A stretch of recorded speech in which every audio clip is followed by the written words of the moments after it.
বাদশাহ হারুনুর রশিদ এর শাসনামলে বাহলুল নামে এক পাগল ছিল যে অধিকাংশ সময় কবরস্থানে কাটাত।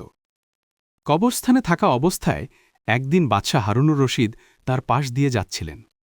বাদশাহ তাকে ডাক দিলেন, বাহলুল, ওহে পাগল, তোমার কি আর জ্ঞান ফিরবে না? বাহলুল বাদশার একথা শুনে নাচতে নাচতে গাছে ওপরে মগডালে চড়লেন এবং সেখান থেকে ডাক দিল, হারুন, ওই পাগল, তোর কি কোনোদিন জ্ঞান ফিরবে না? বাদশাহ হারুনুর রশিদ গাছের নিচে এসে বাহলুলকে বললেন, আমি পাগল নাকি তুমি, যে সারাদিন কবরস্থানে বসে থাকে? বাহলুল বলল, আমি বুদ্ধিমান। বাদশাহ জানতে চাইল, কিভাবে? বাহলুল রাজপ্রাসাদের দিকে ইঙ্গিত দিয়ে বললেন, আমি জানি রঙিলা দালান ক্ষণিকের আবাসস্থল এবং এইটি কবরস্থান, স্থায়ী নিবাস। এজন্য আমি মরার পূর্বেই এখানে বসবাস শুরু করেছি। অথচ তুই গ্রহণ করেছিস ওই রঙিন শালাকে আর এই স্থায়ী নিবাসকে অর্থাৎ কবরকে এড়িয়ে চলছিস। রাজপ্রাসাদ থেকে এখানে আসাকে অপছন্দ করছিস, যদিও তুই জানিস এটাই তোর শেষ গন্তব্য। এবার বল, আমাদের মধ্যে কে পাগল? বাহলুলের মুখে একথা শোনার পর বাদশার অন্তর কেঁপে উঠল। তিনি কেঁদে ফেললেন।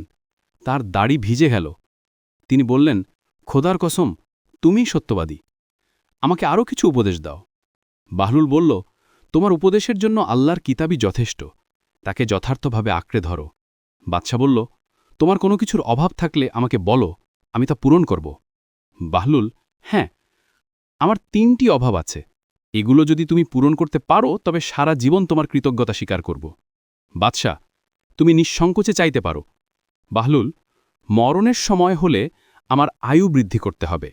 বাদশা, আমার পক্ষে সম্ভব নয়। বাহলুল, আমাকে মৃত্যুর ফেরেশতা থেকে রক্ষা করতে হবে। বাদশা, আমার পক্ষে সম্ভব নয়। বাহলুল, আমাকে জান্নাতে স্থান করে দিতে হবে এবং জাহান্নাম থেকে আমাকে দূরে রাখতে হবে। বাদশা, আমার পক্ষে সম্ভব নয়। বাহলুল, তবে জেনে রাখো, তুমি বাদশা নও, বরং তুমি অন্য কারো অধীনস্থ। অতএব তোমার কাছে আমার কোনো চাওয়া বা প্রার্থনা নেই। আল্লাহ তাআলা আমাদেরকে এই দুনিয়ার রং তামাশা ছেড়ে কবরের প্রস্তুতি গ্রহণ করার তৌফিক দান করুন। আমিন।